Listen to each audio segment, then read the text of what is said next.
ఇక అప్డేట్స్ చూద్దాం. Job calendar విడుదల చేసి ఏడాదికి 2 లక్షల ఉద్యోగాల హామీని కాంగ్రెస్ ప్రభుత్వం నెరవేర్చాలని డిమాండ్ చేశారు బీఆర్ఎస్ వర్కింగ్ ప్రెసిడెంట్ కేటీఆర్. లేకుంటే తెలంగాణ యువతకు మద్దతుగా బీఆర్ఎస్ ప్రత్యక్ష పోరాటాలకు దిగుతుందని హెచ్చరించారు. ఏ నిరుద్యోగులైతే కాంగ్రెస్ పార్టీని అధికారంలోకి తీసుకొచ్చారో అదే నిరుద్యోగులు మళ్లీ కథానాయకులుగా మారి మీ మీద తిరగబడే రోజు వస్తుందన్నారు.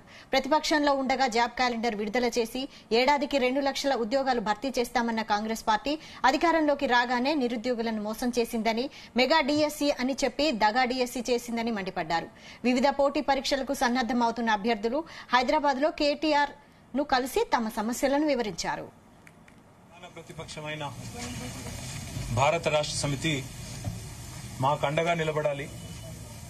ఈ రాష్ట్రంలోని నిరుద్యోగ యువత మరి ఆనాడు కేసీఆర్ గారి ప్రభుత్వం ఉన్నప్పుడు కూడా మేము ఆనాటి ప్రభుత్వం మీద పోరాటాలు చేసినాము.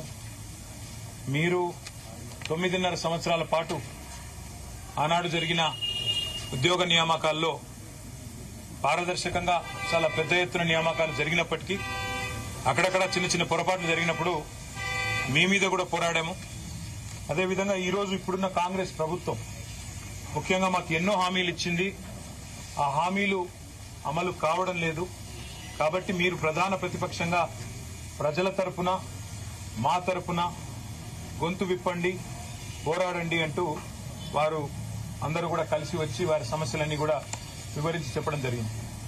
ప్రధానంగా వారు ఈరోజు లేవనెత్తిన అంశాల్లో కాంగ్రెస్ పార్టీ ఆనాడు ప్రతిపక్షంలో ఉన్నప్పుడు వార్షిక జాబ్ క్యాలెండర్ విడుదల చేస్తాము, ఒక పద్ధతి ప్రకారం రిక్రూట్మెంట్ చేస్తాము, ఏ నోటిఫికేషన్ ఏ రోజు వస్తుందో ముందే తారీఖుతో సహా తేదీతో సహా ప్రకటిస్తున్నామని చెప్పి పెద్ద ఎత్తున ఆనాడు పత్రికల్లోనే జాబ్ క్యాలెండర్ పేరిట అడ్వర్టైజ్మెంట్లు రిలీజ్ చేయడం జరిగింది.